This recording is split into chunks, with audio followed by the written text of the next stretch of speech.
اس سے یہ بات نہ کھلی کہ آئندہ کے لیے ان معاملات میں مسلمانوں کو کیا کرنا چاہیے. اس لیے اگلی آیت میں مال غنیمت کا مسئلہ تو صاف کر دیا گیا. فَكُلُوا مِمَّا غَنِمْتُمْ, یعنی جو مال غنیمت تم کو ہاتھ آ گیا ہے وہ اب کھا سکتے ہو, وہ آئندہ کے لیے تمہارے واسطے حلال کر دیا گیا. مگر اس میں بھی ایک شبہ یہ رہ جاتا ہے کہ مال غنیمت حلال کرنے کا حکم تو اب ملا ہے, اس حکم سے پہلے جو غلطی سے جمع کر لیا گیا تھا شاید اس میں کسی قسم کی قراءت ہو, اس لیے اس کے بعد حلالا طیبا فرما کر یہ شبہ بھی دور کر دیا گیا کہ اگرچہ نزول حکم سے پہلے جمع غنیمت کا اقدام درست نہ تھا, مگر اب جب کہ مال غنیمت حلال ہونے کا حکم آ گیا تو پہلا جمع کیا ہوا بھی بغیر کسی کراہت کے حلال ہے. مسئلہ یہاں اصول فقہ کا ایک مسئلہ قابل نظر اور قابل یادداشت ہے کہ جب کسی ناجائز اقدام کے بعد مستقل آیت کے ذریعے اس مال کو حلال کرنے کا حکم نازل ہو جائے تو سابقہ اقدام کا اس میں کوئی اثر نہیں رہتا, یہ مال حلال طیب ہو جاتا ہے جیسا کہ یہاں ہوا. لیکن اسی کی ایک دوسری نظیر یہ ہے کہ کسی معاملے میں حکم تو پہلے سے نازل شدہ تھا مگر اس کا ظہور عمل کرنے والوں پر نہیں تھا, اس بنا پر اس کی خلاف ورزی کر گزرے. بعد میں معلوم ہوا کہ ہمارا یہ عمل قرآن و سنت کے فلاں حکم کے خلاف تھا, تو اس صورت میں ظہور حکم کے بعد وہ مال حلال نہیں رہتا اگرچہ سابقہ غلطی کو معاف بھی کر دیا جائے. آیت مذکورہ میں مال غنیمت کو حلال طیب تو قرار دے دیا, مگر آخر آیت میں یہ قید لگا دی گئی واتقوا اللہ ان اللہ غفور رحیم. اس میں اشارہ کر دیا کہ مال غنیمت اگرچہ حلال کر دیا گیا ہے مگر وہ بھی ایک خاص قانون کے تحت حلال ہوا ہے, اس قانون کے خلاف یا اپنے حق سے زائد دیا جائے گا تو وہ جائز نہیں. یہاں دو معاملے تھے, ایک مال غنیمت تو دوسرے قیدیوں کو فدیہ لے کر چھوڑنا. پہلے معاملے کے متعلق تو اس آیت نے بات صاف کر دی مگر دوسرا معاملہ ابھی تک صاف نہیں ہوا. اس کے متعلق سورہ محمد میں یہ آیت نازل ہوئی فَإِذَا لَقِيتُمُ الَّذِينَ كَفَرُوا فَضَرْبَ الرِّقَابِ حَتَّى إِذَا أَثْخَنْتُمُوهُمْ فَشُدُّوا الْوَثَاقَ فَإِمَّا مَنًّا بَعْدُ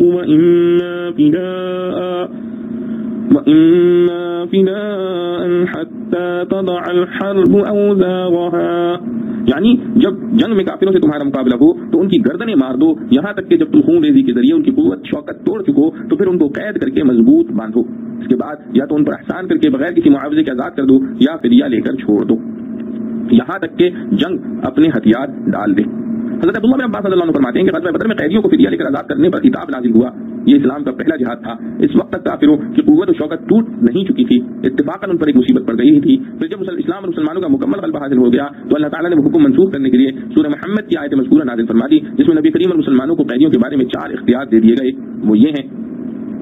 چاہیں تو سب کو قتل کر دیں, یا چاہیں تو غلام بنا لیں, یا چاہیں تو فدیہ لے کر چھوڑ دیں, یا چاہیں تو بغیر فدیہ کے آزاد کر دیں. مذکورہ 4 اختیارات میں سے پہلے طور پر تو پوری امت کا اتفاق اور اجماع ہے کہ امیر مسلمین کے لیے قیدیوں کو قتل کر دینے کا بھی اختیار ہے اور غلام بنا لینے کا بھی, لیکن ان کو بلا معاوضہ چھوڑ دینا یا معاوضہ لے کر چھوڑ دینے میں فقہاء امت کا اختلاف ہے.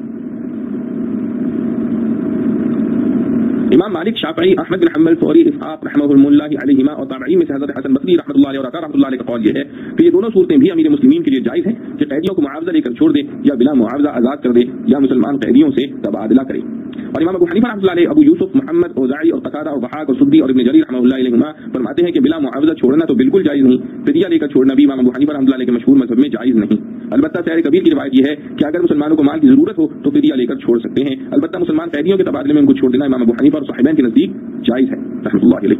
جن حضرات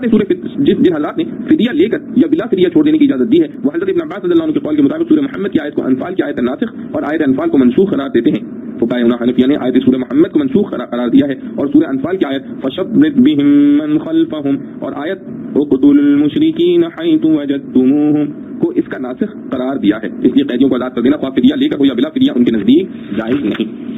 لیکن اگر سورہ انفال کی آیت کے الفاظ اور سورہ محمد کے الفاظ میں غور کیا جائے تو ایسا معلوم ہوتا ہے کہ ان دونوں میں کوئی ناسخ و منسوخ نہیں بلکہ 2 مختلف حالتوں کے 2 حکم ہیں. سورہ انفال کی آیت میں بھی اصل حکم اسخان فی الارض یعنی قتل کے ذریعے کافروں کی قوت کو توڑ دینا, اور سورہ محمد کی آیت میں بھی جو من و فدا یعنی قیدیوں کو بلا معاوضہ یا معاوضہ خون ریزی کے ذریعے کفر کی یعنی قیدیوں کو بلا معاوضہ یا معاوضہ لے کر آزاد کرنے کا اختیار دیا گیا ہے. اس سے پہلے اسخان فی الارض کا بیان ہو چکا ہے, یعنی خون ریزی کے ذریعے کفر کی قوت ٹوٹ جانے کے بعد یہ بھی اختیار ہے کہ قیدیوں کو فدیہ پر یا بلا فدیہ آزاد کر دیا جائے. امام اعظم ابو حنیفہ رحمۃ اللہ علیہ کی روایت سے کبیر کبھی یہی منشا ہو سکتا ہے کہ مسلمانوں کے حالات اور ضرورت پر نظر کر کے دونوں قسم کے احکام دیے جا سکتے ہیں. واللہ سبحانہ وتعالی اعلم.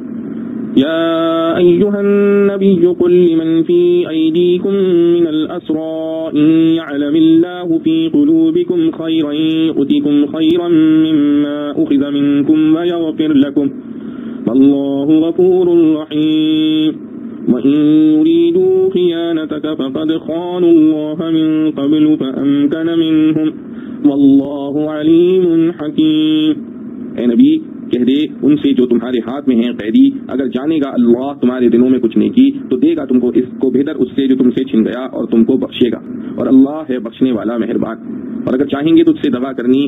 تو وہ دغا کر چکے ہیں اللہ سے اس سے پہلے، پھر اس نے ان کو پکڑوا دیا، اور اللہ سب کچھ جاننے والا حکمت والا ہے۔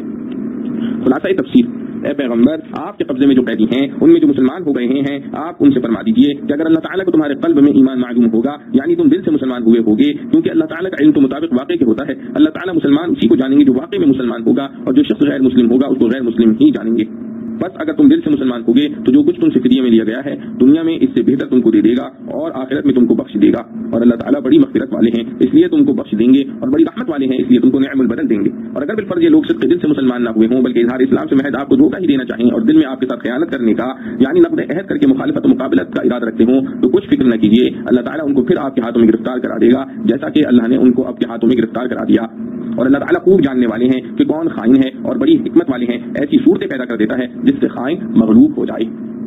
معارف و مسائل، غزوہ بدر کے قیدیوں کو فدیہ دے کر چھوڑ دیا گیا۔ اسلام اور مسلمانوں کے وہ دشمن جنہوں نے ان کے ستانے مارنے قتل کرنے میں کسی وقت بھی کوئی کسر نہیں اٹھا رکھی، اور جب موقع مل گیا انتہائی وحشیانہ و ظالم ان پر کیے۔ مسلمانوں کے ہاتھوں میں قید ہو جانے کے بعد ان کی جان بخشی کر دینا کوئی معمولی بات نہ تھی، ان کے لیے بڑی غنیمت اور انتہائی لطف و کرم تھا۔ فدیے میں جو رقم ان سے لی گئی وہ بھی نہایت معمولی تھی۔ اللہ تعالیٰ کا لطف و کرم دیکھیے کہ اس معمولی رقم کے دینے سے جو ایک قسم کی تکلیف ان کو پیش آئی اس کو بھی کسی طرح رفع فرمایا جاتا ہے۔ آیت مذکورہ میں ارشاد ہے کہ اگر اللہ تعالیٰ تمہارے دلوں میں کوئی خیر پائیں گے تو جو کچھ تم سے لیا گیا ہے اس سے بہتر تمہیں دے دیں گے، اور اس پر مزید یہ کہ تمہارے پچھلے گناہ بخش دیں گے۔ خیر سے مراد ایمان اور اخلاص ہے، مطلب یہ ہے کہ آزاد ہونے کے بعد ان قیدیوں میں جو لوگ ایمان و اسلام اخلاص کے ساتھ اختیار کر لیں گے تو جو کچھ فدیے میں دے دیا ہے اس سے زیادہ اور بہتر ان کو مل جائے گا۔ قیدیوں کو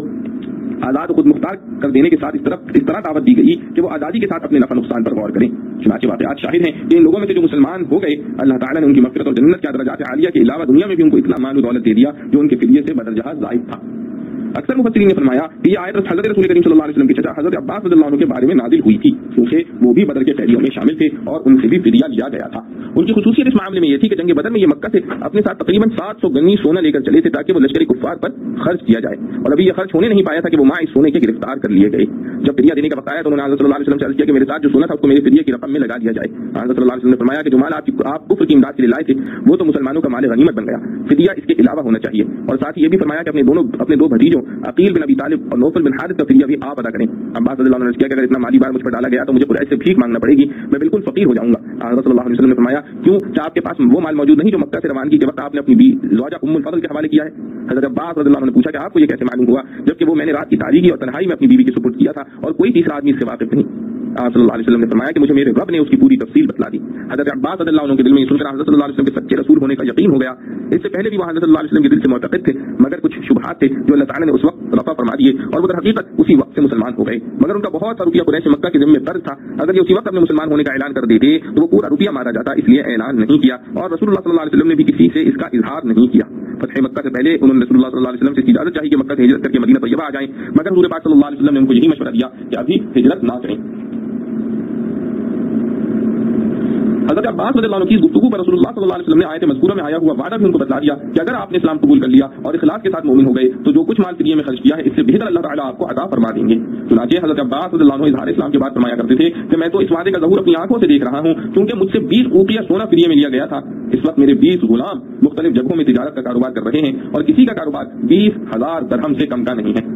اور اس پر مزید یہ انعام ہے کہ مجھے حجاج کو آب زمزم پلانے کی خدمت مل رہی ہے جو میرے نزدیک ایسا گراں قدر کام ہے کہ سارے اہل مکہ کے اموال بھی اس کے مقابلے میں ہیچ سمجھتا ہوں۔ غزوہ بدر کے قیدیوں میں سے کچھ لوگ مسلمان ہو گئے تھے مگر ان کے بارے میں یہ کھٹک لوگوں کے دلوں میں تھی کہ شاید یہ لوگ مکہ پہنچ کر اسلام سے پھر جائیں اور پھر ہمیں کوئی نقصان پہنچائیں۔ اللہ تعالیٰ نے اس کے بعد والی آیت میں اس خطرے کو اس طرح دور فرما دیا يريدوا خيانتك فقد خانوا الله من قبل فأمكن منهم والله عليم حكيم، یعنی اگر یہ لوگ آپ کے ساتھ خیانت ہی کا ارادہ کر لیں تو اس سے آپ کو کوئی نقصان نہ پہنچے گا۔ یہ تو وہی لوگ ہیں جو اس سے پہلے اللہ کے ساتھ خیانت کر چکے ہیں، یعنی میثاق ازل میں جو اللہ تعالیٰ کے رب العالمین ہونے کا اقرار کیا تھا اس کی مخالفت کرنے لگے تھے، لیکن ان کی یہ خیانت خود انہی کے لیے مضر ثابت ہوئی کہ انجام کار ذلیل و خوار اور گرفتار ہوئے، اور اللہ تعالیٰ تو دلوں کے رازوں کو جاننے والے اور بڑی حکمت والے ہیں۔ اگر یہ لوگ اب بھی آپ کی مخالفت کرنے لگیں گے تو اللہ تعالیٰ کے قبضے سے باہر کہاں چلے جائیں گے؟ وہ پھر ان کو اسی طرح پکڑ لے گا۔ پچھلی آیت میں آزاد ہونے والے قیدیوں کو اسلام کی طرف دعوت ترغیبی انداز میں دی گئی تھی، اس آیت میں ترغیب کے ذریعے ان کو آگاہ کر دیا کہ تمہاری دنیا و آخرت کی بھلائی اسلام و ایمان میں منحصر ہے۔ یہاں تک کفار کے ساتھ قتل و قتال اور ان کے قید کرنے، آزاد کرنے اور ان سے صلح و مصالحت کے احکام کا بیان ہو رہا تھا۔ اگلی آیت میں آخر سورت تک اسی سلسلے کے ایک خاص باب کا ذکر اور اس کے احکام کی کچھ تفصیل مذکور ہے، اور وہ احکام ہجرت ہیں، کیونکہ کفار کے ساتھ مقابلے میں کبھی ایسے حالات بھی پیش آ سکتے ہیں کہ نہ مسلمانوں کو ان کے مقابلے پر قتل و قتال کی طاقت ہے اور نہ وہ صلح پر راضی ہیں۔ ایسی کمزوری کی حالت میں اسلام اور مسلمانوں کی نجات کی راہ ہجرت ہے کہ اس شہر اور ملک کو چھوڑ کر کسی دوسری زمین میں جا کر قیام کریں جہاں اسلامی احکام پر آزادانہ عمل ہو سکے۔ ان الذين آمنوا وهاجروا وجاهدوا بأموالهم وأنفسهم في سبيل الله والذين آووا ونصروا أولئك بعضهم أولياء بعض والذين آمنوا ولم يهاجروا ما لكم من ولايتهم من شيء حتى يهاجروا وإن استنصروكم في الدين فعليكم النصر إلا على قوم بينكم وبينهم ميثاق والله بما تعملون بصير والذين كفروا بعضهم أولياء بعض إلا تفعلوه تكن فتنة في الأرض وفساد كبير والذين آمنوا وهاجروا وجاهدوا في سبيل الله والذين آووا ونصروا أولئك هم المؤمنون حقا لهم مغفرة ورزق كريم والذين آمنوا من بعد وهاجروا وجاهدوا معكم فأولئك منكم وأولو الأرحام بعضهم أولى ببعض في كتاب الله ان اللہ بکل شیء علیم۔ جو لوگ ایمان لائے اور گھر چھوڑا اور لڑے اپنے مال اور جان سے اللہ کی راہ میں، اور جن لوگوں نے جگہ دی اور مدد کی وہ ایک دوسرے کے رفیق ہیں، اور جو ایمان لائے اور گھر نہیں چھوڑا تم کو ان کی رفاقت سے کچھ کام نہیں جب تک کہ وہ گھر نہ چھوڑ آئیں، اور اگر وہ تم سے مدد چاہیں دین میں تو تم کو لازم ہے ان کی مدد کرنی، مگر مقابلے میں ان لوگوں کے ان میں اور تم میں عہد ہو، اور مگر مقابلے میں ان لوگوں کے کہ ان میں اور تم میں عہد ہو، اور اللہ جو تم کرتے ہو اس کو دیکھتا ہے، اور جو لوگ کافر ہیں وہ ایک دوسرے کے رفیق ہیں، اگر تم یوں نہ کرو گے تو فتنہ پھیلے گا ملک میں اور بڑی خرابی ہوگی۔ اور جو لوگ ایمان لائے اور اپنے گھر چھوڑے اور لڑے اللہ کی راہ میں، اور جن لوگوں نے ان کو جگہ دی اور ان کی مدد کی وہی ہیں سچے مسلمان، ان کے لیے بخشش ہے اور روزی عزت کی۔ اور جو ایمان لائے اس کے بعد اور گھر چھوڑ آئے اور لڑے تمہارے ساتھ ہو کر وہ لوگ بھی تم ہی میں ہیں، اور رشتہ دار آپس میں حقدار زیادہ ہیں ایک دوسرے کے اللہ کے حکم میں، تحقیق اللہ ہر چیز سے خبردار ہے۔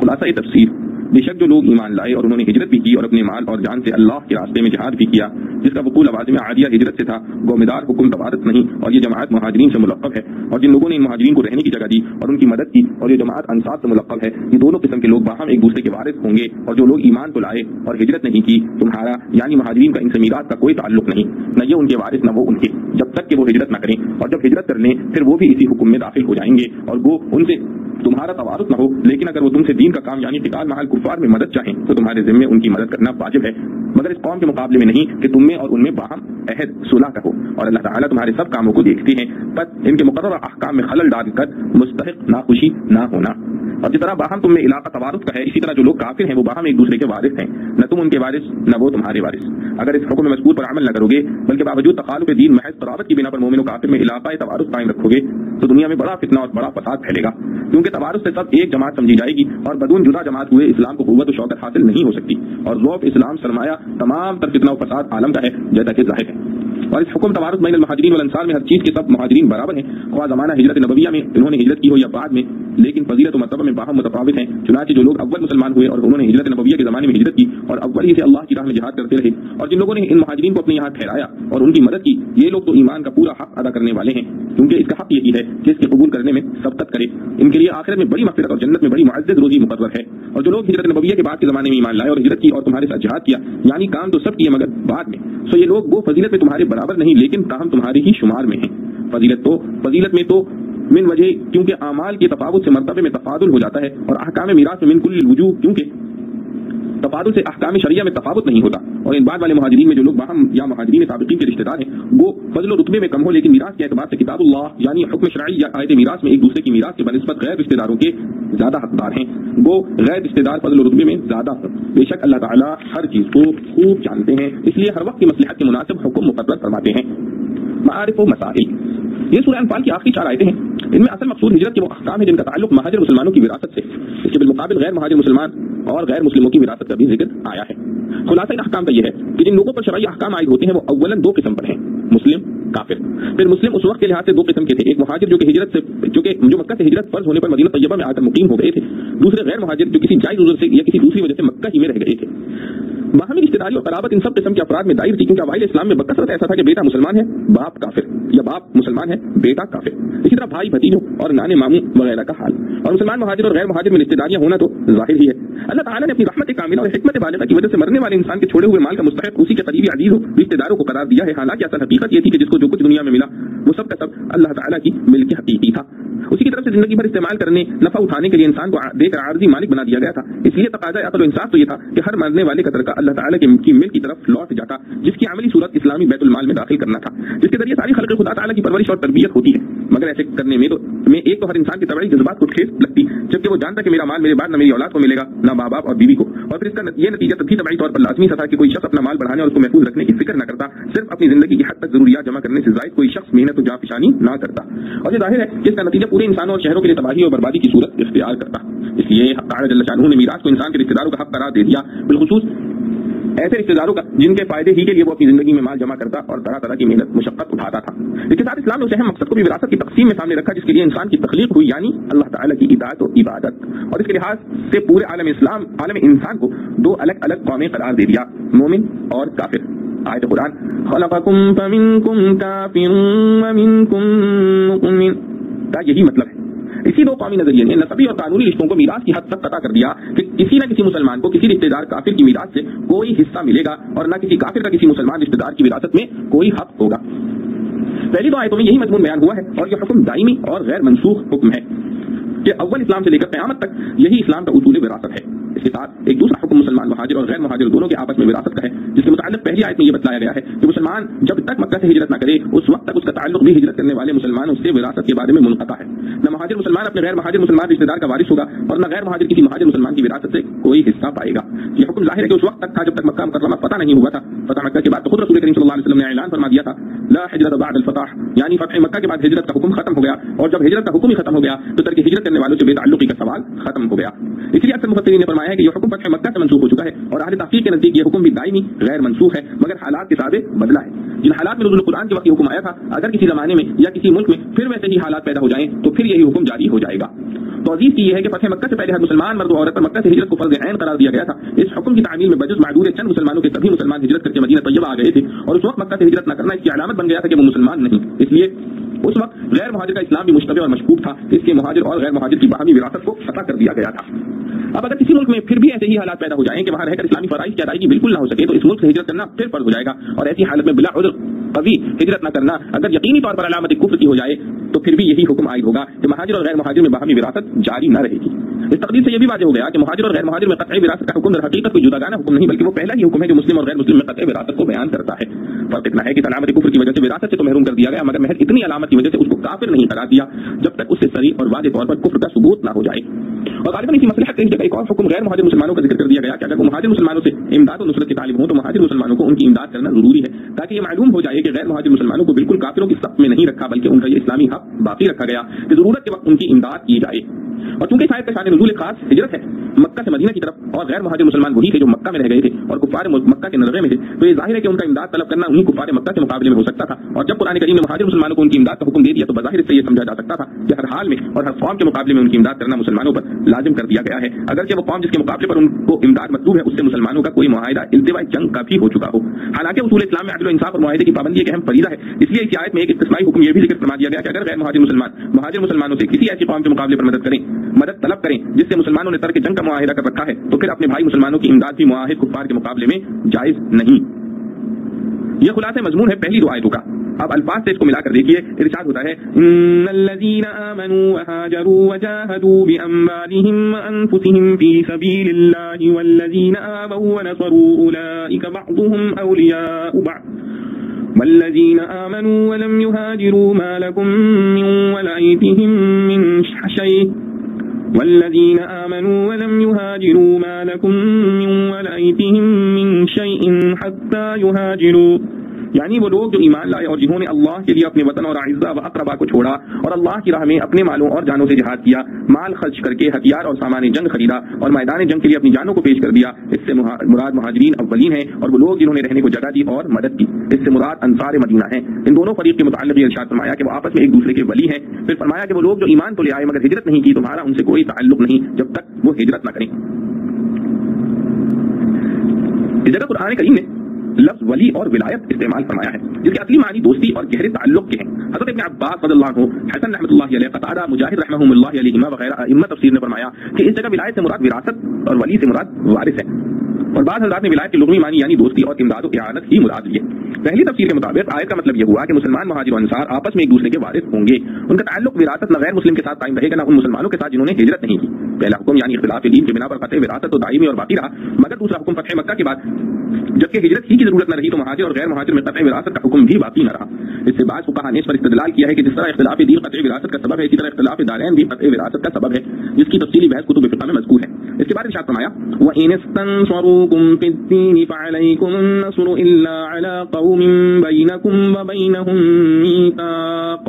وَاللَّهُ بِمَا تَعْمَلُونَ بَصِيرٌ۔ یعنی یہ لوگ جنہوں نے ہجرت نہیں کی اگرچہ ان سے تعلق وراثت منقطع کر دیا گیا ہے مگر وہ بہرحال مسلمان ہیں، اگر وہ اپنے دین کی حفاظت کے لیے مہاجر مسلمانوں سے مدد طلب کریں تو ان کے ذمے ان کی امداد کرنا واجب ہے، مگر اس کے ساتھ اصول عدل و انصاف اور پابندی معاہدہ کو ہاتھ سے نہیں دینا چاہیے۔ اگر وہ کسی ایسی قوم کے مقابلے میں پر تم سے امداد طلب کریں جس قوم سے تمہارا معاہدہ ترک جنگ کا ہو چکا ہے تو ان کے مقابلے میں ان مسلمانوں کی امداد بھی جائز نہیں۔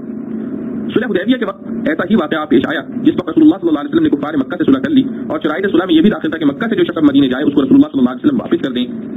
اسی معاملہ صلح کے وقت ابو جندل رضی اللہ عنہ جن کو کفار مکہ نے قید کر کے طرح طرح کی تکلیفوں میں ڈالا ہوا تھا، کسی طرح حاضر خدمت ہو گئے اور اپنی مظلومیت کا اظہار کر کے رسول اللہ صلی اللہ علیہ وسلم سے مدد کے طالب ہوئے۔ حضرت صلی اللہ علیہ وسلم جو رحمت عالم بن کر آئے تھے ایک مظلوم مسلمان کی فریاد سے کتنے متاثر ہوئے ہوں گے اس کا اندازہ کرنا بھی ہر شخص کے لیے آسان نہیں، مگر اس تاثر کے باوجود آیت مذکورہ کے حکم کے مطابق ان کی امداد کرنے سے عذر فرما کر واپس کر دیا۔ ان کی یہ واپسی سبھی مسلمانوں کے لیے انتہائی دل آزار تھی، مگر سرور کائنات صلی اللہ علیہ وسلم ارشادات ربانی کے ماتحت گویا اس کا مشاہدہ فرما رہے تھے کہ اب ان مظالم کی عمر زیادہ نہیں رہی اور چند روز کے صبر کا ثواب ابو جندل رضی اللہ عنہ کو اور ملنا ہے، اس کے بعد بہت جلد مکہ فتح ہو کر یہ سارے قصے ختم ہونے والے ہیں۔ بہرحال اس وقت ارشاد قرآن کے مطابق حضرت صلی اللہ علیہ وسلم نے معاہدے کی پابندی کو ان کی شخصی مصیبت پر ترجیح دی۔ یہی شریعت اسلام کی وہ امتیازی خصوصیت ہے جس نے ان کو دنیا میں فتح و عزت اور آخرت کی فلاح کا مالک بنایا ہے، ورنہ عام طور پر دنیا کی حکومتیں معاہدات کا ایک کھیل کھیلتی ہیں جس کے ذریعے کمزور کو دبانا اور قوت والے کو فریب دینا مقصد ہوتا ہے۔ جس وقت اپنی ذرا سی مصلحت سامنے ہوتی ہے تو 100 طرح کی تعبیریں کر کے معاہدہ ختم کر ڈالتے ہیں، معاہدے کو ختم کر ڈالتے ہیں اور الزام دوسروں کے سر لگانے کی فکر کرتے ہیں۔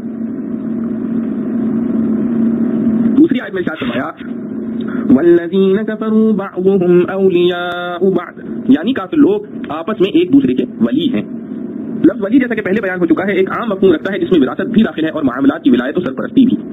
اس لیے اس آیت سے معلوم ہوا کہ کافر لوگ آپس میں ایک دوسرے کے وارث سمجھے جائیں گے اور تقسیم وراثت کا جو قانون ان کے اپنے مذہب میں رائج ہے ان کی وراثت کے معاملے میں اسی قانون کو نافذ کیا جائے گا۔ نیز ان کے یتیم بچوں کا ولی، لڑکیوں کے نکاح کا ولی بھی انہی میں سے ہوگا، جس کا خلاصہ یہ ہے کہ عائلی مسائل میں غیر مسلموں کا اپنا مذہبی قانون اسلامی حکومت میں محفوظ رکھا جائے گا۔ آخر آیت میں ارشاد ہے الا تفعلوه تكن فتنة في الارض وفساد كبير، یعنی اگر تم نے ایسا نہ کیا تو پوری زمین میں فتنہ اور بڑا فساد پھیل جائے گا۔ اس جملے کا تعلق ان تمام احکام کے ساتھ ہے جو اس سے پہلے ذکر کیے گئے ہیں، مثلا یہ کہ مہاجرین و انصار کو آپس میں ایک دوسرے کے اولیاء ہونا چاہیے جس میں باہمی امداد و اعانت بھی داخل ہے اور وراثت بھی۔ دوسرے یہ کہ اس وقت کے مہاجر اور غیر مہاجر مسلمانوں کے آپس میں وراثت کا تعلق نہ رہنا چاہیے مگر امداد و نصرت کا تعلق اپنی شرائط کے ساتھ باقی رہنا چاہیے۔ تیسرے یہ کہ کفار آپس میں ایک دوسرے کے ولی ہیں، ان کے قانون ولایت اور وراثت میں کوئی دخل اندازی مسلمانوں کو نہیں چاہیے۔ اگر ان احکام پر عمل نہ کیا گیا تو زمین میں فتنہ اور بڑا فساد پھیل جائے گا۔ یہ تنبیہ غالباً اس لیے کی گئی کہ جو احکام اس جگہ بیان ہوئے ہیں وہ عدل و انصاف اور امن عامہ کے لیے بنیادی اصول کی حیثیت رکھتے ہیں، کیونکہ ان آیات نے یہ واضح کر دیا کہ باہمی امداد و اعانت اور وراثت کا تعلق جیسے رشتہ داری پر مبنی ہے ایسے ہی اس میں مذہبی اور دینی رشتہ بھی قابل لحاظ ہے، بلکہ نسبی رشتے پر دینی رشتے کو ترجیح حاصل ہے۔ اسی وجہ سے کافر مسلمان کا اور مسلمان کافر کا وارث نہیں ہو سکتا اگرچہ وہ آپس میں نسبی رشتے سے باپ اور بیٹے یا بھائی ہوں۔ اس کے ساتھ ہی مذہبی تعصب اور عصبیت جاہلیت کی روک تھام کرنے کے لیے یہ بھی ہدایت دے دی گئی ہے کہ مذہبی رشتہ اگرچہ اتنا قوی اور مضبوط ہے مگر معاہدے کی پابندی اس سے بھی زیادہ مقدم اور قابل ترجیح ہے۔ مذہبی تعصب کے جوش میں معاہدے کی خلاف ورزی جائز نہیں۔ اسی طرح یہ بھی ہدایت دے دی گئی کہ کفار آپس میں ایک دوسرے کے ولی اور وارث ہیں، ان کی شخصی ولایت و وراثت میں مداخلت نہ کی جائے۔ دیکھنے کو تو یہ چند فرعی اور جزئی احکام ہیں مگر در حقیقت امن عالم کے لیے عدل و انصاف کی بہترین اور جامع بنیادی اصول ہے۔ اسی لیے اس جگہ ان احکام کو بیان فرمانے کے بعد ایسے الفاظ سے تنبیہ فرمائی گئی جو عام طور پر دوسرے احکام کے لیے نہیں کی گئی کہ اگر تم نے ان احکام پر عمل نہ کیا تو زمین میں فتنہ اور بڑا فساد پھیل جائے گا۔ ان الفاظ میں بھی اس کی طرف اشارہ ہے کہ یہ احکام فتنہ اور فساد کو روکنے میں خاص دخل اور اثر رکھتے ہیں۔